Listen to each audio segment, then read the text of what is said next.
Two players. Same era. Same sport. And somehow, between them, they made every other footballer on the planet look average. That's not an exaggeration. That's just what happened. For about 15 years, Lionel Messi and Cristiano Ronaldo didn't just dominate football, they completely rewired what people thought was even possible in the sport. And by the end of this video, you're going to understand exactly how they did it, why it matters, and why football before them and football after them are basically two different games. Before Messi and Ronaldo, the record for the most goals scored in a single season in top European football was 40. That was considered basically untouchable. A ceiling. Then Ronaldo scored 50. Then Messi scored 50. Then Ronaldo scored 60. In one season. 60 goals. In a sport where scoring even 20 in a season makes you elite. That's like someone breaking the 100-meter world record by a full second. It doesn't happen. Except it did. Cristiano Ronaldo was born in 1985 on a tiny Portuguese island called Madeira. He grew up poor. His family didn't have much. He left home as a teenager to chase football, and he became one of the most physically sculpted athletes the sport has ever seen.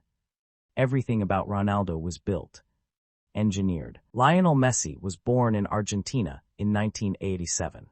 By the time he was 11, doctors told his family he had a growth hormone deficiency. His body wasn't producing enough of a chemical it needed to grow normally. Treatment was expensive. His family couldn't afford it. A Spanish club called FC Barcelona stepped in, paid for his treatment, and signed him when he was 13 years old. Think about that. One of the greatest athletes in human history almost never made it because of a medical condition his family couldn't afford to treat. These two players are almost complete opposites. Ronaldo is tall, powerful, and plays like a highlight reel on legs. He's the kind of player you can see coming. Loud. Explosive. Dominant. Messi is short, 5'7", which in football is genuinely considered small. He's quiet. He drifts around the pitch almost invisibly, and then out of nowhere, something impossible happens, and the ball is in the net. But here's the thing most people miss. The fact that two completely different players, different bodies, different styles, different personalities, both reach the absolute peak of the sport at the same time. That's almost statistically impossible. Competition does something to greatness. It sharpens it. Ronaldo once said he was grateful Messi existed, because without him, he might have settled. Before these two, football had a pretty standard idea of what a great player looked like. You had your positions, strikers who scored goals, midfielders who passed the ball, defenders who stopped the other team. Everyone had a role. Everyone stayed in their lane. Messi broke that completely. He played as a false nine, which sounds complicated, but here's all it means. A striker is supposed to stay up front and wait for the ball. Messi would drop back into midfield, pick up the ball deeper, and then run at defenders from unexpected angles. He was supposed to be where the defenders expected him. Instead, he showed up where they didn't. The confusion this caused was tactical chaos for opposing teams. Ronaldo changed something different. He proved that a player could be a goal-scoring machine at every single position on the forward line. Left side, right side, center. Didn't matter. He could play anywhere across the attack and still be the most dangerous person on the pitch. That kind of versatility forced coaches everywhere to rethink how they structured their entire teams. Coaches started building entire systems specifically to stop Messi. Literally entire defensive strategies designed for one player. That had never really happened before at that scale. And when those strategies worked, Messi would just adapt. When Real Madrid bought Ronaldo in 2009, they paid what was then the most expensive transfer fee in football history, around £80 million. The football world was stunned. Then he justified it. Then Messi's club got so good that other clubs started spending similar amounts trying to compete. The entire transfer market inflated massively, partly because of them. Between 2008 and 2024, the Ballon d'Or, which is basically the Oscar of football, awarded to the best player in the world each year, was won by either Messi or Ronaldo for 12 out of 16 years. Other great players existed. Many of them. And for over a decade, almost none of them could touch these two.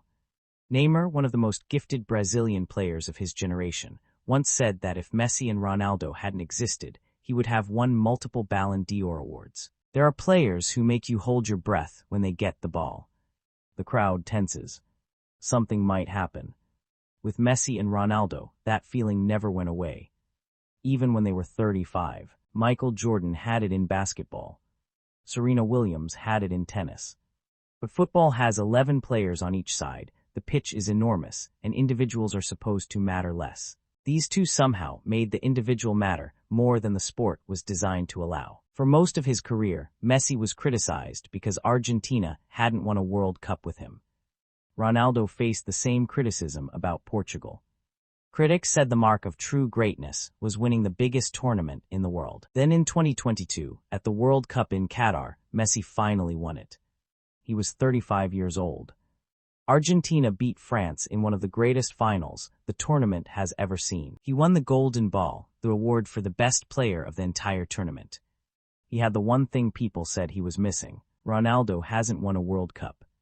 Portugal went out in the quarterfinals in 2022. And that's part of what makes the debate between them so persistent. Two different stories. Two different arcs. But here's the thing about that debate, Messi versus Ronaldo, it's actually not the point. The point is that both of them existing, at the same time, forced the entire sport to become better. Coaches got smarter trying to stop them. Players worked harder trying to compete with them. Clubs spent more trying to build teams around them or against them. Fans in countries that had never cared about football started watching just to see what these two would do next. You don't need to know the offside rule to know something special just happened. That's the clearest sign of genuine greatness. Football grew globally, in the United States, in Asia, in parts of Africa, in a way it never had before. And a big part of that was two players who were so extraordinary that even people who didn't understand the sport could feel it when they watched. They didn't just play the game. They moved it forward. And that's something no stat can fully capture, but once you see it, you can't unsee it. If you want to go deeper on the players, the tournaments, and the moments that shaped modern football, hit subscribe.